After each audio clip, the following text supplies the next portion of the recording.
जय जिनेन्द्र। शीलवती सीता के 12वें भाग में हमने जाना था कि रावण की शक्ति से लक्ष्मण मूर्छित हो जाते हैं और राम अत्यंत दुखी हो जाते हैं।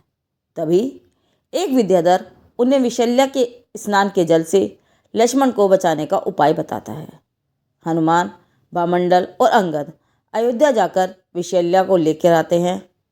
विशल्या के आने से लक्ष्मण के शरीर से शक्ति निकल जाती है और वे स्वस्थ हो जाते हैं।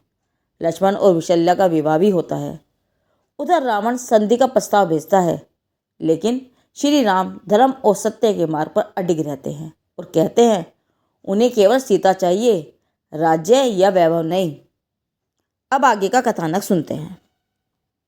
बहुरूपिणी विद्या सामने आकर बोली कि हे नाथ, मैं आपकी हर आज्ञा का पालन करने को तैयार हूँ। मैं एक चक्रधारी के अलावा सबको वश में कर सकती हूँ। रावण ने उठकर जब जिनेन्द्र पद्मा की प्रदक्षिणा की, तब उपसर्ग करने वाले कपि कुमार आदि सभी सैनिक शिविर में भाग गए। विद्या सिद्ध होने पर रावण सबसे पहले मंदोदरी के पास गए। मंदोदरी बोली, स्वामी, अब तो आप राम का ही रूप बना लो। रावण ने जो ही राम का रूप बनाया तो उसके विचारों में भी सज्जनता आने लगी। वह तुरंत अपने वास्तविक रूप में आकर बोला, हे देवी, मैं राम का रूप बनाता हूँ तो मुझे सीता माँ के समान दिखने लगती है। सच में ही राम और सीता दोनों ही पवित्र महापुरुष, महान धर्मात्मा और शीलवान हैं। बहुरूपिणी विद्या से युक्त रावण अब युद्ध में जाने से पूर्व सीता से मिलने गए तो पति और देवर के जीवन के बारे में भी शंकित सीता रावण से बोली, जब सब श्री रामचंद्र जी तुम्हारे सामने आए तो उन्हें मेरा संदेश अवश्य कहना कि जनक सुता सीता माँ तुम्हारे दर्शन तक ही जीवित है। और इतना कहते ही सीता बेहोश हो गई। सीता की यह दशा देखकर रावण बहुत दुखी हुए। उनका हृदय परिवर्तन ही हो गया। वे सोचने लगे, सचमुच में मैंने अति स्नेहवान युगल का विछोह कराया है। मुझे धिक्कार है, पर अब मैं क्या करूं? यदि दयावश इसे राम के पास भेजता हूं तो लोग मुझे असमर्थ समझेंगे, और यदि युद्ध करता हूं तो व्यर्थ में महान हिंसा होगी। अब तो बस केवल एक ही भावना है कि न्याय मार्गी राम लक्ष्मण को जीवित पकड़ लूं और फिर बड़े सम्मान के साथ उनकी सीता उन्हें वापस दे दूं। रावण फिर से मंदोदरी के पास आ गए। मंदोदरी बोली, स्वामी, आज प्रातः से ही मेरा मन उद्विग्न है, चित्त अशांत है। अपशकुन भी बहुत हो रहे हैं।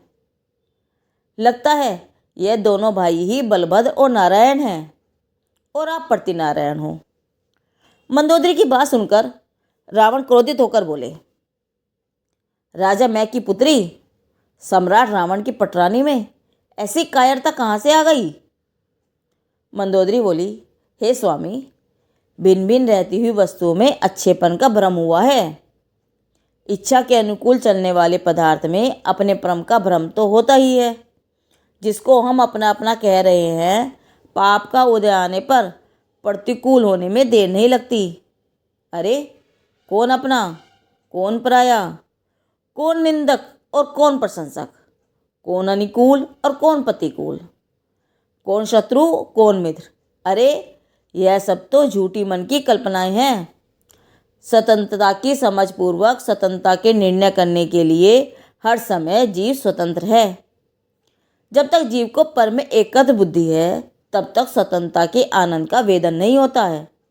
लगता ही नहीं कि मैं स्वतंत्र हूँ।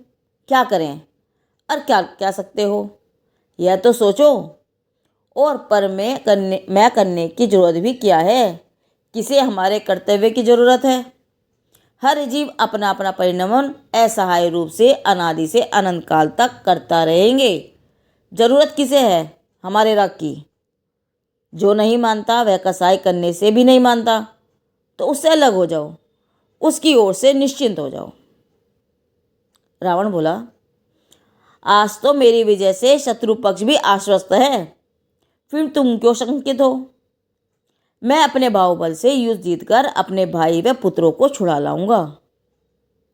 पिछले पूर्वों से संचित शुभ अशुभ कर्म के विद्यमान होते रहते हुए यह प्राणी नाना प्रकार की चेष्टा करता है। कोई भी उसे अन्यथा करने में समर्थ नहीं है। पटरानी मंदोदरी, हितैषी मंत्री सभी समझा रहे हैं और रावण ने सबको अनदेखा अनसुना कर दिया। देखो, जीवन में सत्य को समझना और वह स्वीकार करना सरल है, कठिन नहीं है, परंतु उस सत्य को सबके सामने स्वीकार करना सबसे कहना कठिन है। इस समय रावण की भी यही स्थिति थी। यद्यपि रावण विद्वान था, अच्छी तरह से समझ चुका था कि एक सीता को अनुकूल बनाने में मैंने क्या क्या नहीं किया, परंतु परद्रव्य का परिणमन स्वतंत्र है, हमारा विकल्प वहाँ नहीं चलेगा। अतः सीता मेरी हो ही नहीं सकती, क्योंकि मैं परद्रव्य का परिणमन कराने में असमर्थ हूँ। राम को सीता जी वापस करने का अंतर में निश्चय भी कर लिया। राम को युद्ध में जीतकर सीता वापस कर दूंगा, परंतु संधि करके सीता वापस करना मंजूर नहीं था। भविता भव्य दुर्निर्वार है। सोचते थे दुनिया समझेगी कि मैं डर गया, इसलिए संधि कर ली। दुनिया की दृष्टि में अच्छा दिखने के लिए अपार दुखों में चले गए। सचमुच जिसका मान मर जाए, गर्व गल जाए, वही स्वरूप को प्राप्त करने के लिए पात्र जीव है। जी सब कुछ छोड़ सकता है, लेकिन मान का मोह नहीं छोड़ सकता।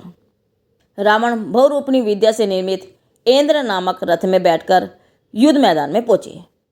विशालकाय वह रथ दूर से पर्वत का भ्रम उत्पन्न करता था। अतः आश्चर्यचकित हो राम ने अपने सैनिकों से पूछा, स्वर्णमयी शिखर से अलंकृत दैप्यमान यह कौन सा पर्वत है? जामुनन मंत्री ने कहा, स्वामी, यह पर्वत नहीं है, अपितु बहुरूपणी विद्या से बनाया गया रथ है, जो कि अनेकों की मृत्यु का कारण है। अपनी सेना को भयभीत देखकर लक्ष्मण अपने रथ में बैठकर रावण की ओर बढ़े। राजा मैं से हनुमान युद्ध करने लगे। हनुमान के सहयोग के लिए वामंडल आगे आए।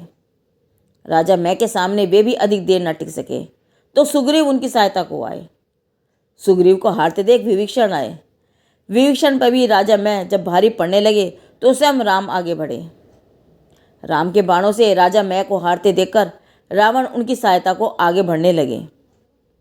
लक्ष्मण ने उन्हें बीच में रोकते हुए कहा, अरे रावण, तू अच्छी तरह से जानता है कि विश्व का प्रत्येक पदार्थ अपने अपने में ही है। कभी किसी भी प्रकार से दो द्रव्य आपस में कभी नहीं मिल सकते। अभी भी अवसर है, फैला हुआ मम समेट लो, नहीं तो किसी भी परद्रव्य के प्रति हम आकर्षित हो जाएं, प्रभावित हो जाएं तो मरण तक पहुंचने में देर नहीं लगती। लक्ष्मण और रावण के बीच भयंकर युद्ध होने लगा।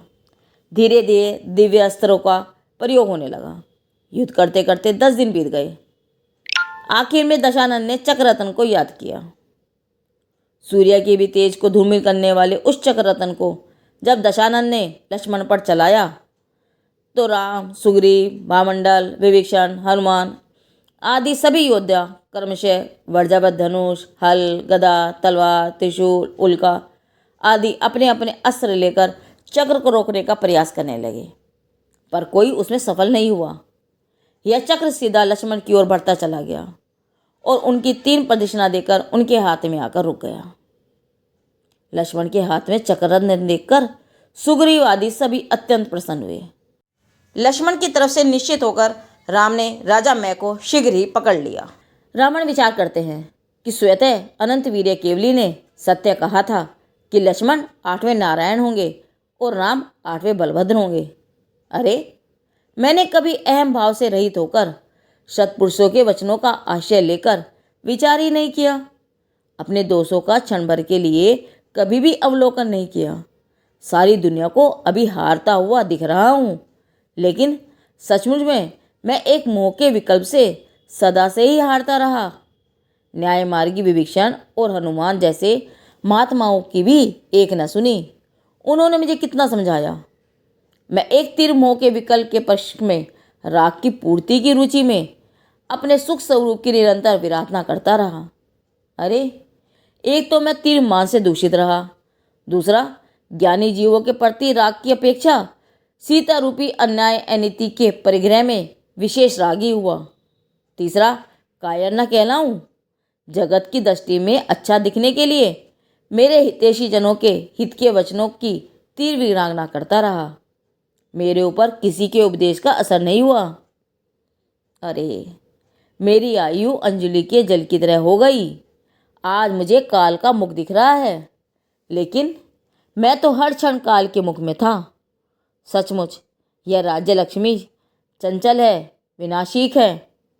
मैंने व्यर्थी मोहवश इसकी रक्षा में अपना समय बर्बाद किया। धन्य है राम, जिनको अंतिम समय तक रावण से द्वेष नहीं आया। जब चक्र लक्ष्मण के हाथ में आ गया, तभी उन्होंने युद्ध रोककर कहा, हे दशानन, तू मेरी सीता वापस कर दे और अपनी लंका जहाँ की तहाँ संभाल। भाई, अपनी रानियों को विधवा मत बना। कर्मों के अनुसार सामग्री मिलती है, जो प्राप्त है उसी को पर्याप्त समझ। अपर्याप्त संयोग की अपेक्षा करके उनकी प्राप्ति की पूर्ति में अपने जीवन को अशांत मत कर। परिणामों के अनुसार जीवन शांत अशांत होता है, परंतु समाधान ज्ञानाभ्यास से ही मिलेगा। जब अपने से अलग लगने वाले अपने नहीं हो पाते, तो जो अपने नहीं हैं वे अपने कैसे हो जाएंगे। देखो, चक्र लक्ष्मण के हाथ पर विराजमान है, परंतु रावण के सद्विचार निर्णय की देरी पर पार न कर पाए, इसीलिए उन विचारों में हित करने की शक्ति नहीं थी। फिर से कसायों की स्थिति वैसी की वैसी हो गई। अपने को स्वभाव से अधिक न देखते हुए, कसायों से अपनी अधिकता दिखाते हुए रावण ने युद्ध के लिए लक्ष्मण को फिर से ललकारा। लक्ष्मण ने रावण की तरफ चक्र चला दिया, जिसे रावण ने रोकने के अनेक उपाय किए, लेकिन पुण्य और आयु कर्म के नाश के कारण रावण का मर्म स्थल छिद गया। जिस व्यक्ति की मृत्यु जिस समय जिस निमित्त से होनी होती है, वह उस समय उसी निमित्त से होती है। शत्रु के नाश के लिए प्राप्त की गई श्रम साध्य शक्ति भी समय आने पर स्वयं के ही विनाश का कारण बन जाती है। रावण के साथ भी यही हुआ। रावण के द्वारा लक्ष्मण पर चलाया गया चक्ररथन ही उनकी मृत्यु का कारण बना। रावण का मृत शरीर देखकर विभीषण बेहोश हो गए। होश में आने पर जब वे आत्मघात करने का प्रयास करने लगे, तो राम ने उन्हें मुश्किल से संभाला। नीति न्याय की बात पर भाई का भाई से विरोध अवश्य हो गया था, पर विभीषण के हृदय में रावण के प्रति राग अभी भी विद्यमान था। कुछ देर पहले जो भाई दूसरे भाई पर आक्रमण करने को तैयार था, वही अब उसकी मौत सहन न कर सका। राग की विचित्रता भी ऐसी है कि वह कब कौन सा रूप धारण कर ले, ये कहा नहीं जा सकता। सेना भयभीत होकर इधर उधर भागने लगी। धीर वीर गंभीर राम को दृष्टि बदलने के कारण बदले की भावना तो थी ही नहीं। शीघ्र उन्होंने सबसे उच्च स्वर में कहा, देखो, कोई भी भयभीत न रहो। हमें किसी से कोई बैरभाव विरोध नहीं है। सभी निर्भय और निशंक हो जाओ। आज का कथानक यही समाप्त करते हैं। शीलवती सीता के 14वें भाग में हम जानेंगे कि रावण के वध के बाद मंदोदरी और समस्त रानियां अत्यंत शोक में डूब जाती हैं। राम उन्हें समझाते हैं और मंदोदरी भी वस्तु स्वरूप को समझकर वैराग्य की भावना प्रकट करती है। राम रावण का सम्मानपूर्वक अंतिम संस्कार करवाते हैं और सभी बंदियों को मुक्त कर देते हैं। अतिवीर्य मुनिराज को केवल प्राप्त होता है।